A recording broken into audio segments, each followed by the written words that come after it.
আসসালামু আলাইকুম viewers, welcome back channel to cooking studio by Farzana. তো আজকে আমি আপনাদের মাঝে আবারও একটি নতুন রেসিপি নিয়ে হাজির হলাম। তো চলুন দেখে নেওয়া যাক আমি আপনাদের সঙ্গে কি রেসিপি শেয়ার করতে যাচ্ছি।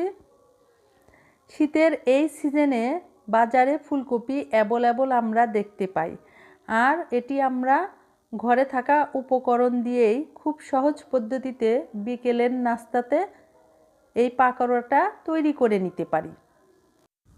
কোনো প্রকার খরচ ছাড়াই একদম ঘরে থাকা উপকরণ দিয়ে এই রেসিপিটা আপনারা বাসায় তৈরি করে ফেলতে পারেন। তো এখানে আমি নিয়েছি একটি ফুলকপি কিউব করে কেটে ধুয়ে পানি ঝরিয়ে রেখেছি, আর লাগছে 5-6টি কাঁচামরিচ কুচি, লাগছে হাফ কাপ পেঁয়াজ কুচি, আর লাগছে হাফ কাপ ধনিয়া পাতা কুচি।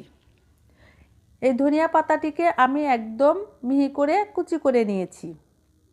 এখানে আমি ব্যবহার করব 1 চা চামচ চাইনিজ সল্ট। এটা এই পাকোড়ার টেস্টটাকে আরও বাড়িয়ে দিবে। এরপর আমি ব্যবহার করব আমার ঘরে বানানো হোমমেড চাট মশলা, আর লাগছে 1 চা চামচ বেকিং পাউডার। এখন আমি এগুলোকে ভালোভাবে মিশিয়ে নিব।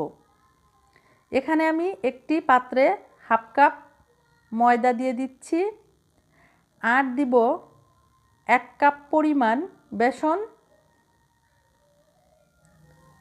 দেন দিব আমি 1 চা চামচ বেকিং পাউডার, এতে দিচ্ছি আমি 1 চা চামচ হলুদের গুঁড়া, দিয়ে দিচ্ছি আমি 1 চা চামচ মরিচের গুঁড়া, আর দিচ্ছি 1 চা চামচ ধনিয়ার গুঁড়া, দেন দিচ্ছি আমি 1 চা চামচ জিরার গুঁড়া। স্বাদ মতো আমি এখানে লবণ ব্যবহার করব, দিয়ে দিচ্ছি আমি 1 চা চামচ লবণ, আর দিচ্ছি 1 চা চামচ চাইনিজ সল্ট। এই চাইনিজ সল্টটা পাকোড়ার স্বাদটা দ্বিগুণ পরিমাণে বাড়িয়ে দিবে। আর সবশেষে আমি দিয়ে দিব 1 টেবিল চামচ হোমমেড চাট মশলা।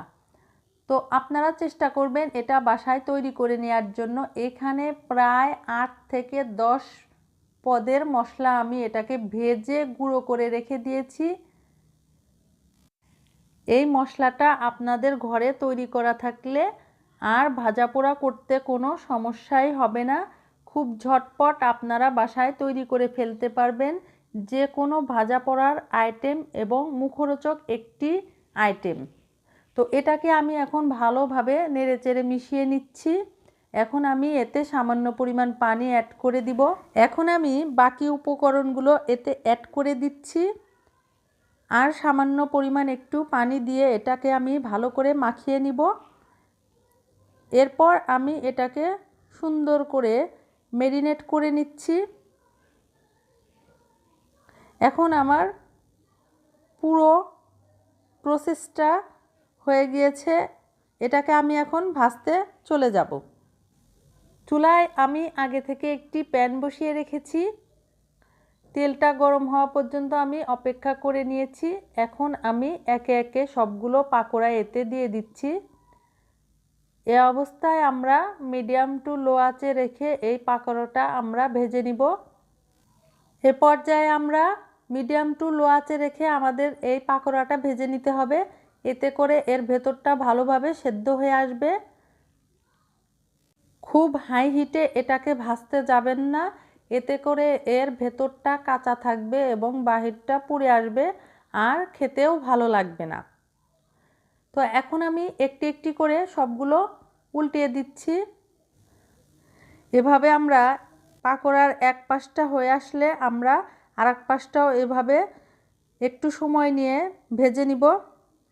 যেহেতু আমি এগুলোকে খুব বড় বড় সাইজ করে এতে দিয়ে দিয়েছি, তাই আমাকে ধৈর্য সহকারে একটু সময় নিয়ে ভাজতে হবে।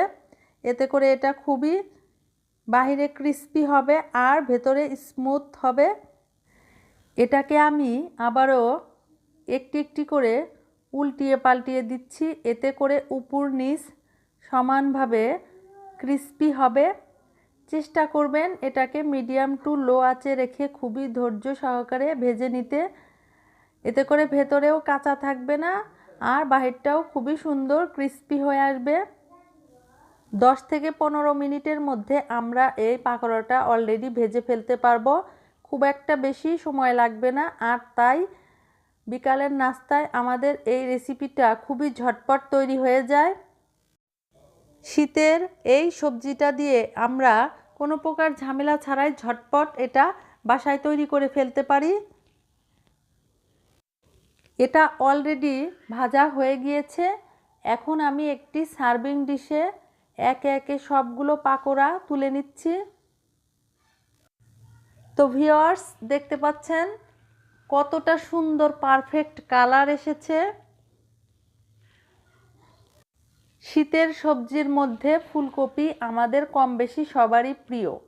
অনেক সময় বাচ্চারাও সবজি খেতে চায় না, আর এভাবে আমরা পাকোড়াটা তৈরি করে বাচ্চাদেরকে খুব সহজেই এটা তৈরি করে দিতে পারি। তো দেখতে পাচ্ছেন ভিউয়ার্স কতটা সুন্দর ক্রিস্পি হয়েছে। এখন আমি এটাকে একটি সার্ভিং ডিশে একটু গার্নিশ করে নিচ্ছি।